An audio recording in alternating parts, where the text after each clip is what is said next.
Please be advised that this recorded webinar has been edited from its original format, which may have included a product demo and other engagement features. To set up a live demo, please complete the form above on our website.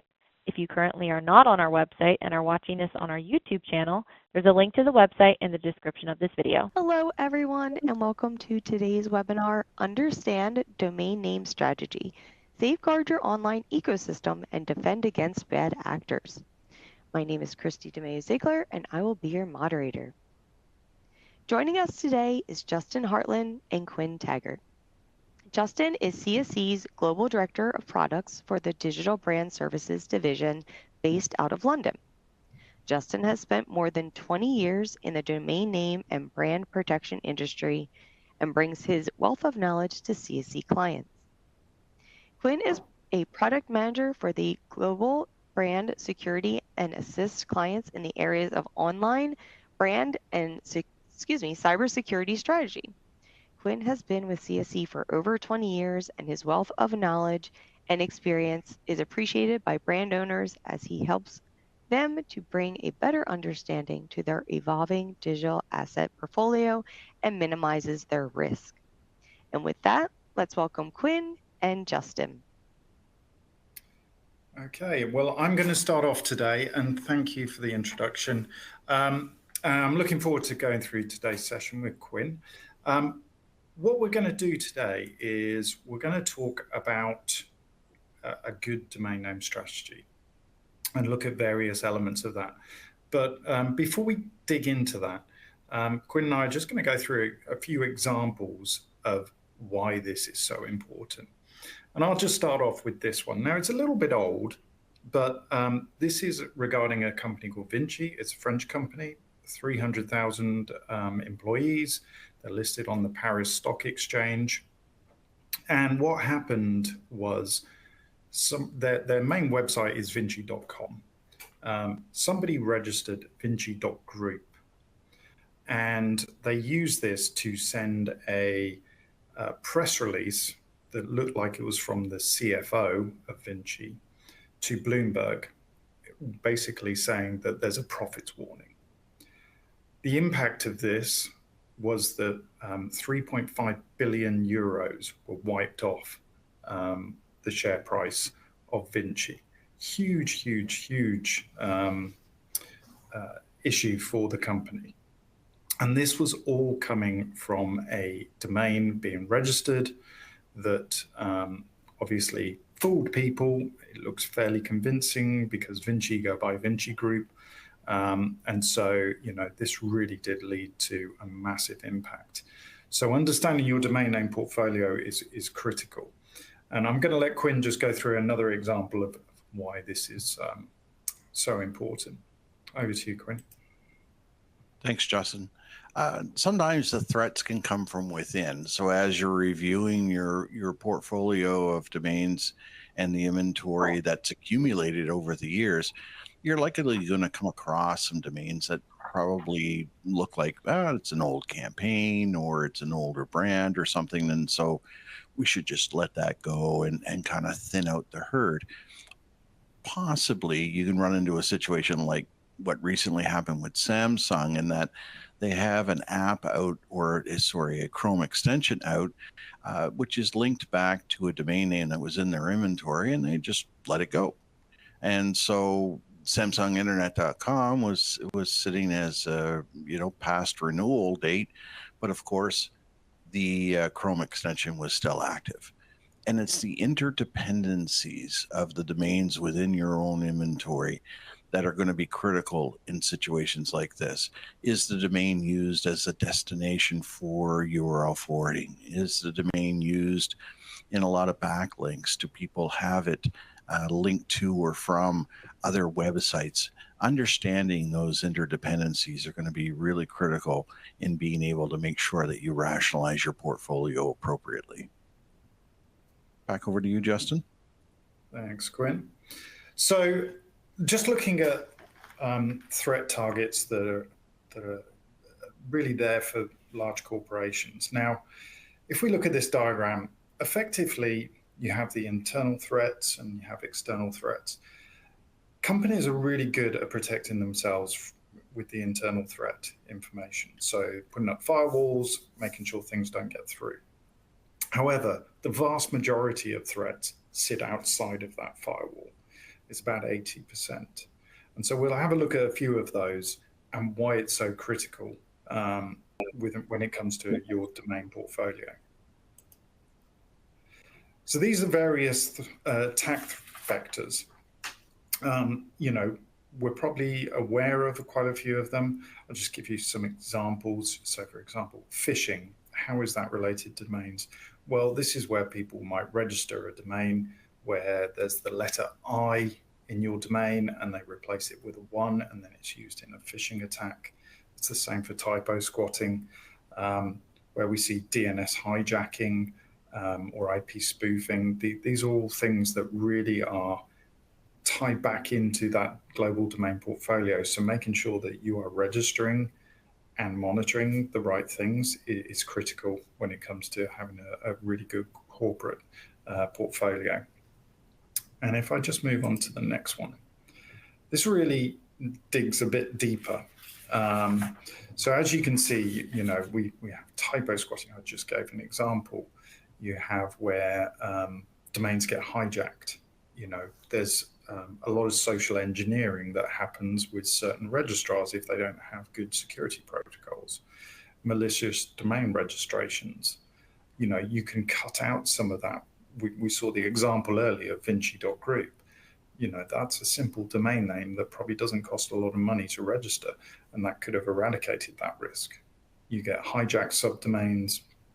There are some dormant domains. And all of these things can lead to, ransomware, domain shadowing, cache poisoning if you don't put DNSSEC on your domains, phishing attacks, try and make yourself as hard as possible. Now look, phishing attacks, they can use other random domains to fire a phishing attack. Just make it harder to ensure that the domains that they can get that contain your brand are taken out of play. DDoS attacks, that really comes into the DNS situation, but making sure your domains are sat on a really robust DNS infrastructure.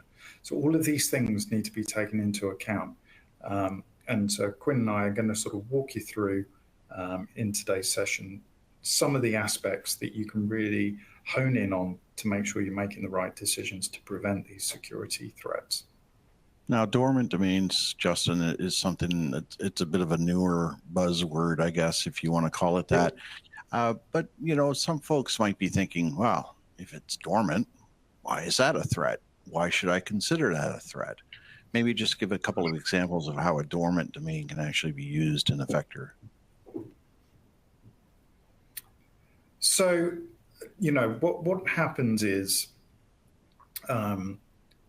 some bad actors will register hundreds, if not thousands, of domains in one go, and they just sit there.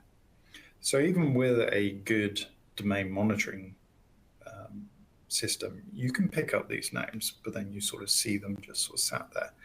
But actually, these people are registering various different brands, and when the time's right, they sort of release them to the world quickly.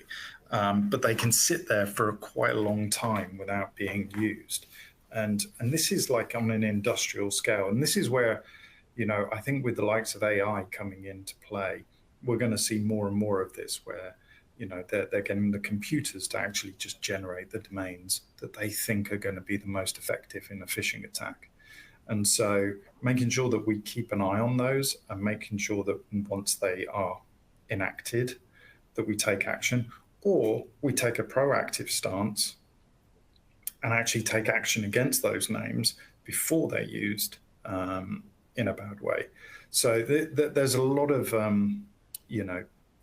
there's a lot of this happening right now, and we're seeing it on, I would call it more of an industrial scale than we ever saw before. In particular, there are certain countries where this happens a lot and that we see a lot. Now, are these Are these going to go away? I don't think so. It's going to be trial and test, and they're going to see what works best. They run these things like businesses. So, I really think it's an area that you need to stay on top of, and just make sure that you are keeping track of how your brands are being used on the internet. I don't know if you wanted to add any more on that, Quinn. Well, the only thing I'd add, I guess, is a lot of folks will think, all right, well, I'll plunk the name into a browser, and I don't see a website, so why should I worry? The worry comes below the horizon. I mean, we set the horizon as above the horizon is your active website for the root and the www that we're all used to seeing as far as that part goes. But there's a lot of things below that horizon that can happen. You could have thousands of subdomains that are active below the horizon. But one of the biggest threats, of course, is email. So you don't have to have an active website on the root and the www in order to have active email. And that's where your phishing attacks, your scams, your spam is going to come into play.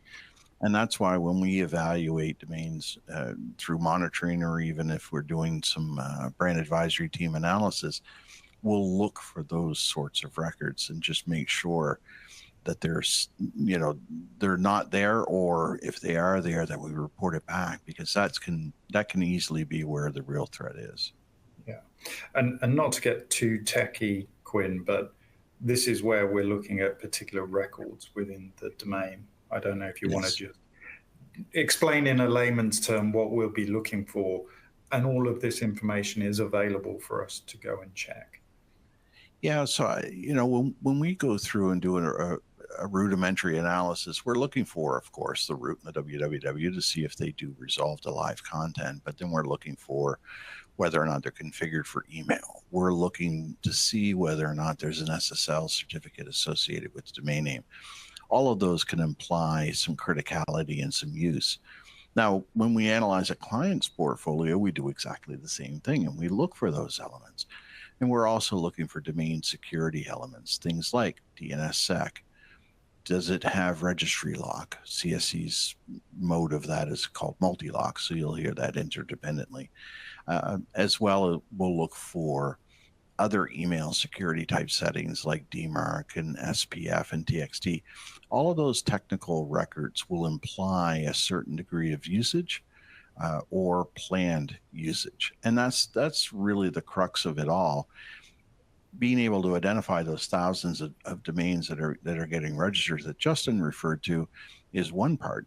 Trying to predict which ones are actually going to get used down the road, that's the real flip of the coin, because you really don't know when or where those are going to be used. And so some of you might be thinking, well, shoot, I can't register everything. And no, you shouldn't, and you shouldn't try. It's certainly going to be a budget buster. But that's where, and we'll highlight a bit of that later on, is where the balancing act really comes.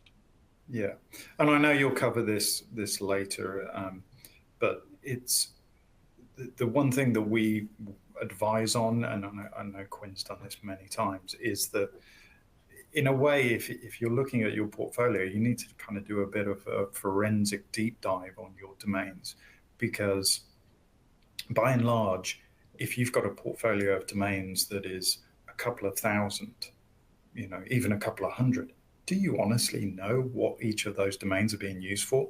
And I think the answer is no. And so what you can do is you can look at the traits of each domain and understand, has it got traffic? Has it got email records? Has it got an SSL, etc.? So this is part of managing a domain and understanding. But we'll go into more detail later on that. And so when you look at the available budget that you have for domains within your company infrastructure, one of the key things is that you're going to look at you're going to have some offensive domain registrations. Those are the ones that are going to tie to your core brands, your core web properties. This is your presence. Then you're going to have some defensive registrations that are going to be tied into just protecting your brand online, making sure that you've secured these particular domains so that nobody else can. And they're directly related, obviously, to your core brands as well and your core areas of your business. And then you've got monitoring and enforcement. And that's really where the penchant for risk is going to come in and try to keep the three of those elements balanced out. But it's also about balance within your organization as a whole. You want to be able to involve all of the relevant stakeholders. Now, in some organizations, historically, domains have been an IT function. Keep the lights on, make sure the site's resolved, just do what needs to be done and keep things moving. But more and more, of course, these other key areas of the business and the corporate structure have been engaged with domain management. You've got the legal team, which is ultimately responsible for overall brand protection for the company anyway. So that they're the holders of the trademarks, the patents, the other intellectual property that can drive into the domain name side of the business. You've got marketing, which is obviously involved, whether they like to admit it or not sometimes, and making sure that you've got traffic, SEO ranking. They're responsible for that aspect of the domain inventory and making sure the performance is there. And then you've got your InfoSec people, which are thrust a little bit more into the forefront than might have been in the past, simply because of the way in which things have evolved over time. And so as a result, we've got all four pieces here trying to balance on the center. But one of the key aspects, of course, is if you are in charge of the domain inventory internally, you're going to want to make sure you've got direct lines of communications into all of the major stakeholders. And we're going to focus on the domain side Quinn, of things. I'm going to interrupt you for a moment. Yeah. I just think it's really important because it's not the case with every company that the information security team are involved, but it certainly has increased, I would say, over the last 5 years. And one of the things that we have been trying to educate everybody on is how critical the domain name is for every business. All of your email, your VPN, your web properties, your apps, everything is reliant on the domains that are under your management. And the safeguards around those domains, now, if you're using an enterprise class registrar like CSC, then you've got good safeguards. But there's a lot of companies that don't, and they might be using, a sort of, a small business provider for their domains, where we see things like social engineering, et cetera, taking place. So it's really important that if your information security people aren't involved in domain names, that you perhaps start educating them, because this is an absolutely critical area for your business. And so, like I say, they've naturally moved into that space because I think a lot of companies have gone, yeah, actually, this is critical. But I think there's still some companies that are catching up with that. Sorry, Quinn, I'll let No, that's a great point. And I think that, one of the key aspects of involving the InfoSec folks in the beginning is that you're not being pressured because of some sort of an urgent nature. I mean, obviously, when it hits the fan because something's gone down, or you've got a breach, or you've got some other aspect of infringement, everybody gets involved because they need to. But it's better to do it when there's none of that happening, and making sure that everybody understands how things are being done internally.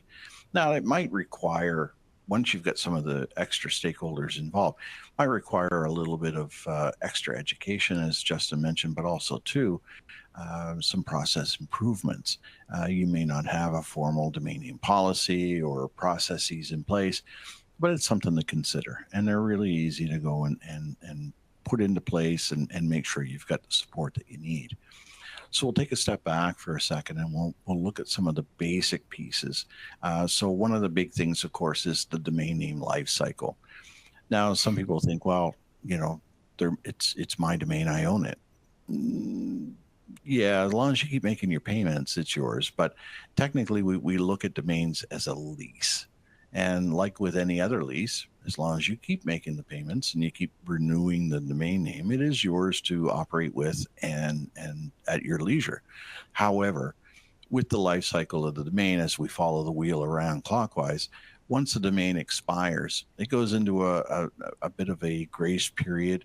It pops into what we call pending deletion stage. Depending on the registry, these timelines could be a little different. And then it becomes available again to anybody who wants to be able to go and pick them up. Now, each country, of course, has their own set of rules and regulations, and that's what makes domains so interesting over time. But at the end of the day, this simplified approach timeline will give you a feel for the fact that, once you've decided to let it go, it will come available, and it will be available for somebody else to go and register.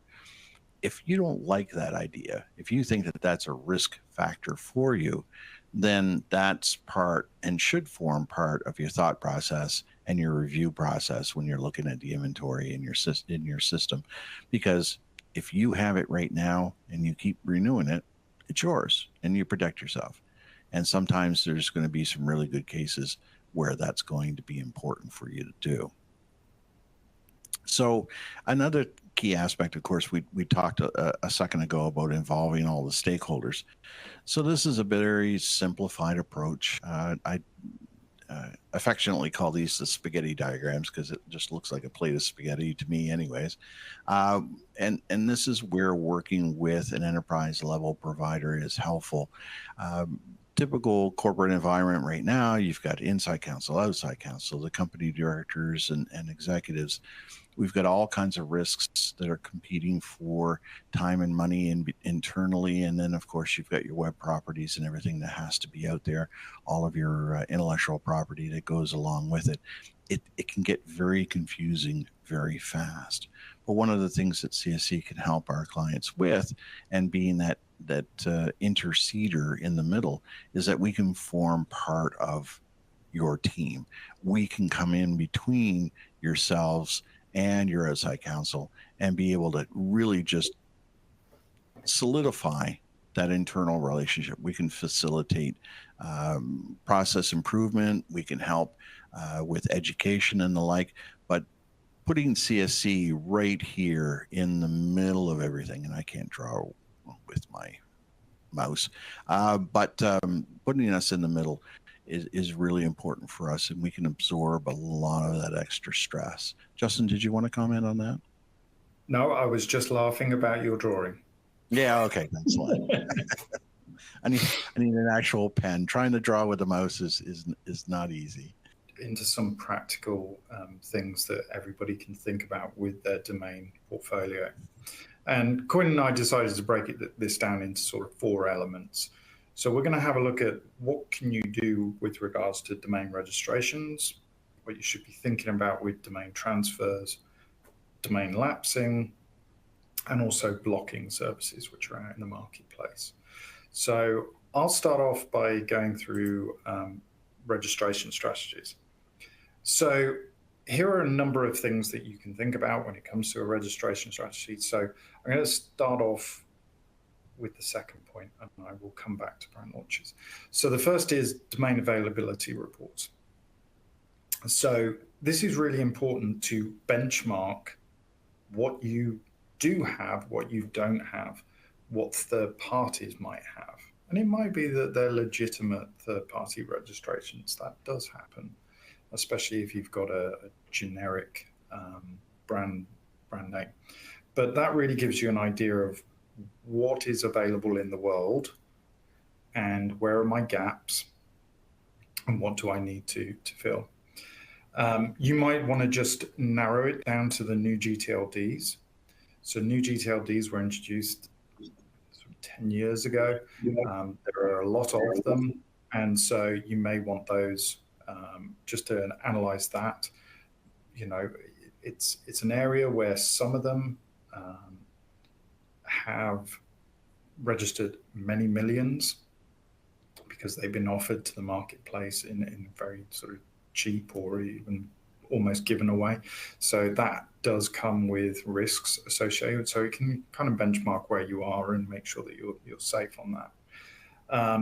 You can perform things like live site analysis to understand what you've got and what's creating traffic for you, what you're using, and then therefore what else might complement your portfolio.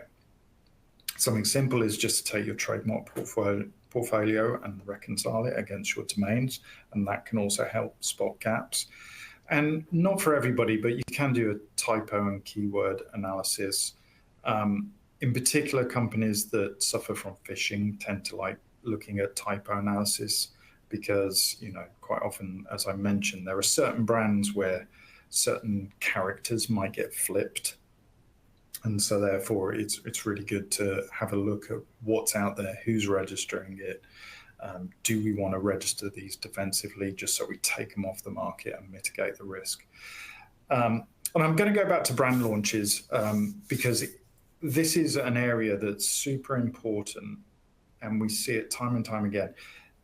If you have a clear structure in when you launch a new brand and you have domain names tied into that, then you will have a successful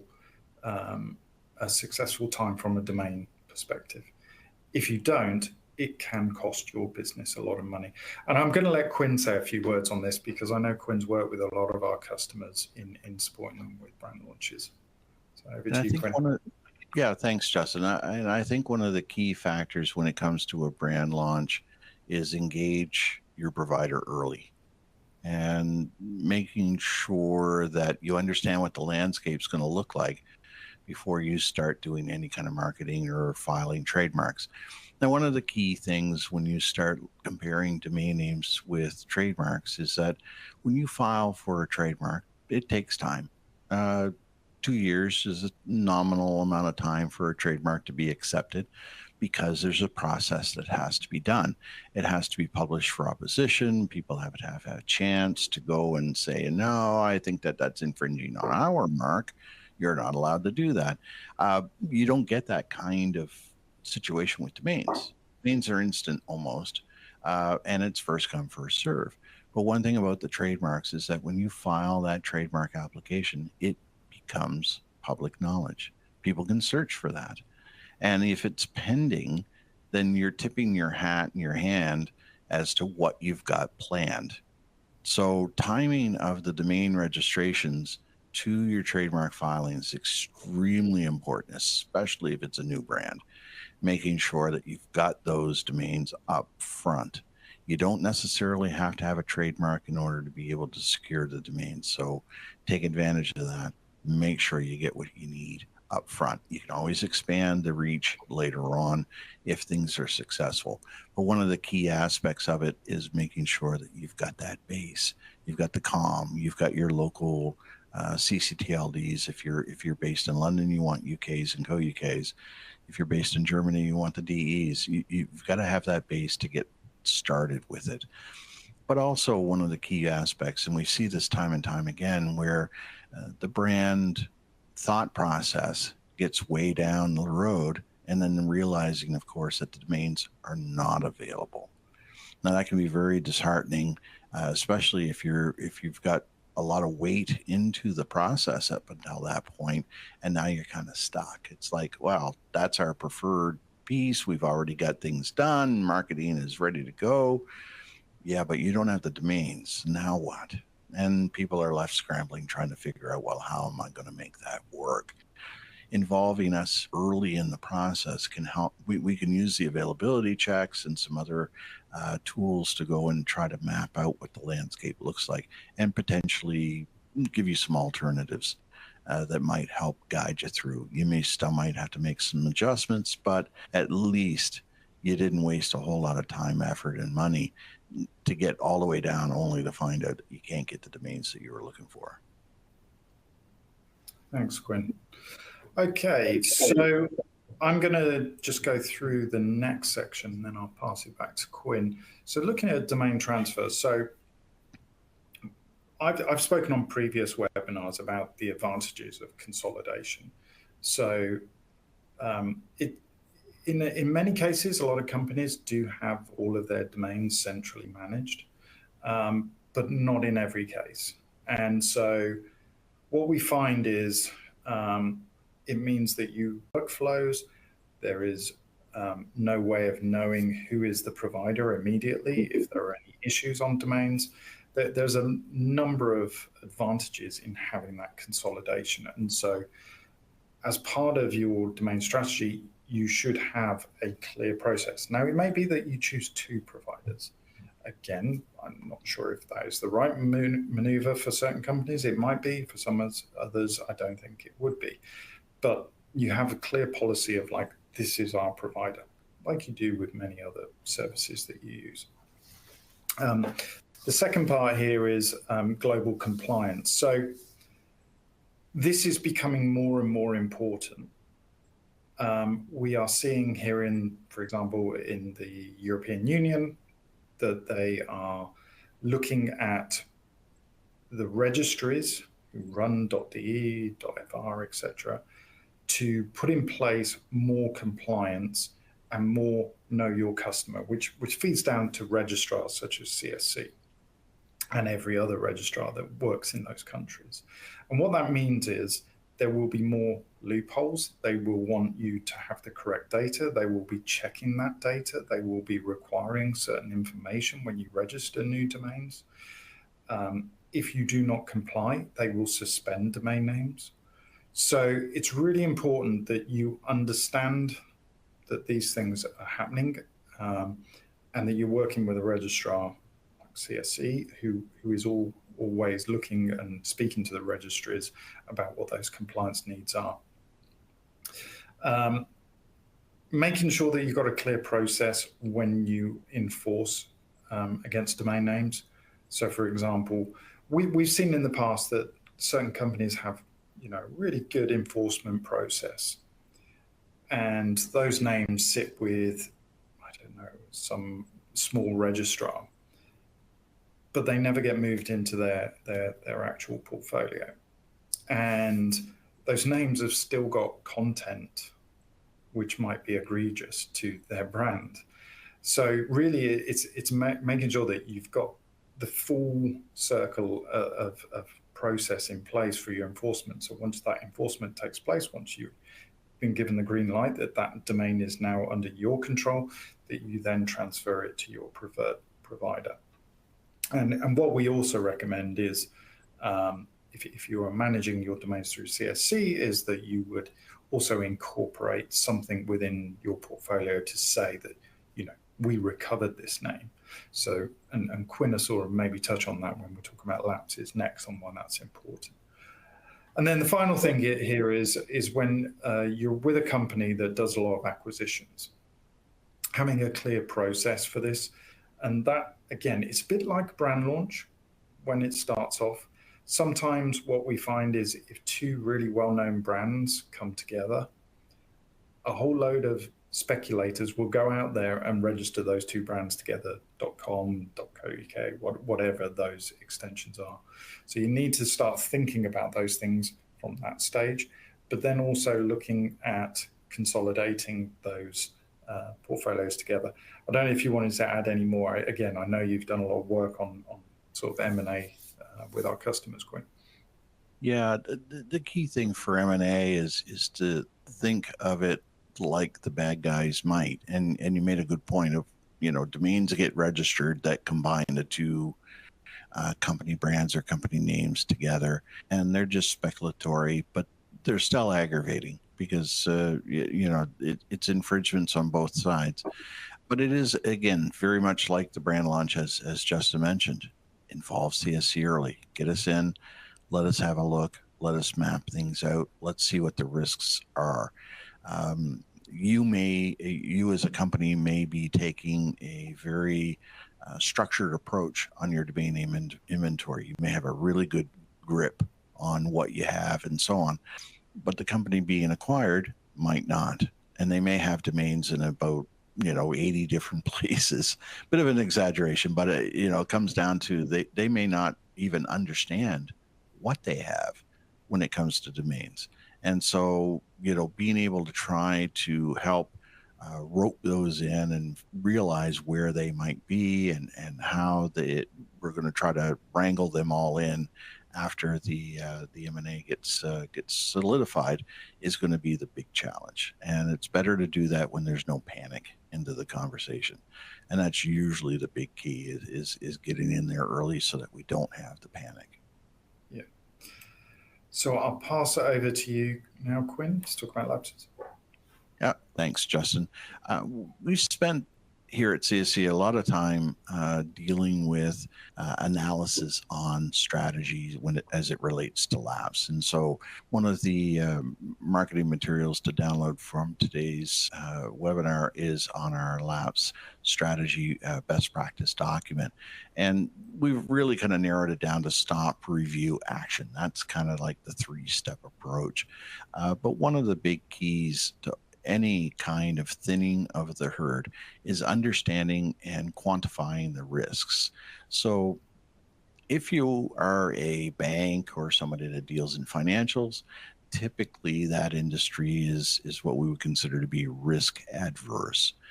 Whereas other folks might be on the opposite end of the scale and might be a little bit more aggressive and, through whatever reason, decide, what, we really got to thin things out. We got to try to save some budget. We're going to be a little bit more aggressive, and we're going to assume a little bit of extra risk by getting rid of a bunch of names out of our portfolio. From one of the earlier slides when we were talking about balance. So, when you look at your risk versus your budget versus monitoring and enforcement, if you're taking away from any one of those, you still got to be able to balance things out. And so one of the things that we want to encourage people to do is make sure that you have some sort of post-lapse monitoring and enforcement in process. Analyzing the data, making sure that you engage the key stakeholders, understanding the interconnectivity between some of the domain names. That's all part of that analysis process. And sometimes it takes a few passes to get through that, to make sure that you don't accidentally dump a domain name that might be a destination for some other domains within your inventory or has a key microsite associated with it. Those are the kinds of accidents that generally have a lot of drama associated with them. But let's say that you've got some risk-free or low risk lapses out of the portfolio. Being able to monitor that post-lapse is going to be important to make sure that the bad actors don't pick that up and potentially use that against you. Anything else you want to add in on that, Justin? Yeah, I think just something so people are aware. So we regularly look at the names that we lapse on behalf of our customers and see what happens to those names. And we know from our own data that 11% of the domains that we lapse get re-registered by third parties. It's pretty big. Now, again, some of those might go dormant, some might be looked to be sold, some may be used for malicious content. So we know that it's a big problem, and we obviously try and work with our customers to make sure that they don't lapse the wrong things. But these bad actors, they are watching your portfolios, and they